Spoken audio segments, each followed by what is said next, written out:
Hello everybody. This video will take a look at silver priced in pounds as well as priced in euros. We'll start off with the one priced in pounds. This is from January the 1st, 2000 to current. There's really not much for dates outside of 2008 on the screen. It is a technical issue. I have no idea what I need to do to get dates when there are many different ticks. This is daily information, but 250 days in a year. So this is close to over almost 3,000 ticks worth of data.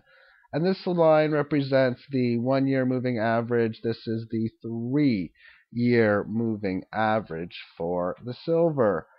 And within this chart, we are making a pattern of higher lows. We're making higher highs. This is obviously guaranteed now to be another higher high. As long as we can make a nice little pull back down to here, that would be another higher low.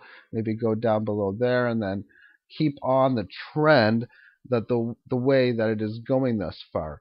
Within this chart, you can see an inverted head and shoulders pattern within the silver market. You really didn't see too much of that on the American one, although it looked close, which is why it's a good idea to look at silver in different currencies.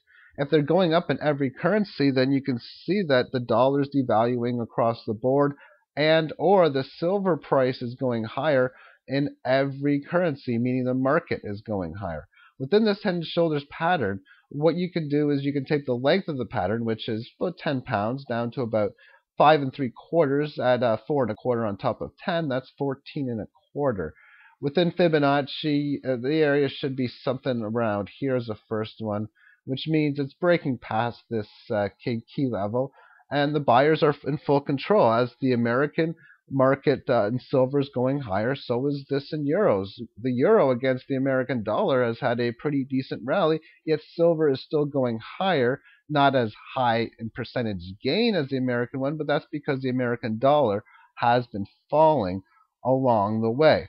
So now what we're going to do is take a look at this priced in euros. And yeah, I said that the euro was rising against the US dollar. I haven't seen the pound, but it wouldn't surprise me if the pound was also rising against the US dollar. And the euro, of course, is rising, and so is silver. So silver's rising on every currency, whether it's the euro, the pound, the dollar, the Canadian dollar, the Swiss franc, you name it. Silver is going higher. Now, the euro started on the January 1st, 2000, and therefore the 1 year and 3 year moving averages are they started at a lag, because this is where the first year completed. This is where the third year would have completed along the way. Now, there really wasn't a head and shoulders pattern in here, so the pattern looks a little different, but the path of least resistance is also the same.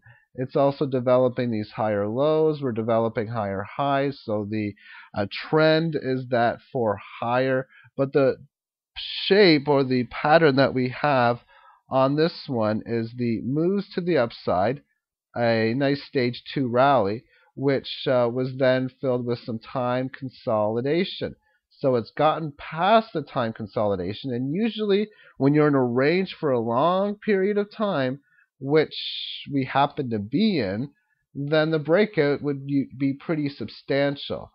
And within this range, it was fairly tight. It was, for the most part, between 8 2/3 and 11.5 euro. Only for a brief time did it ever trade outside the range. Brief time here, brief time here, and even though the range wasn't established at this point, brief time at that earlier section there. It's gotten above the range. Obviously, silver is moving higher. The charts are saying to keep your long positions, and so are the fundamentals, especially when you're talking about the bullion for the protection against the currency crises. And it's not just the American dollar, it is all fiat currencies.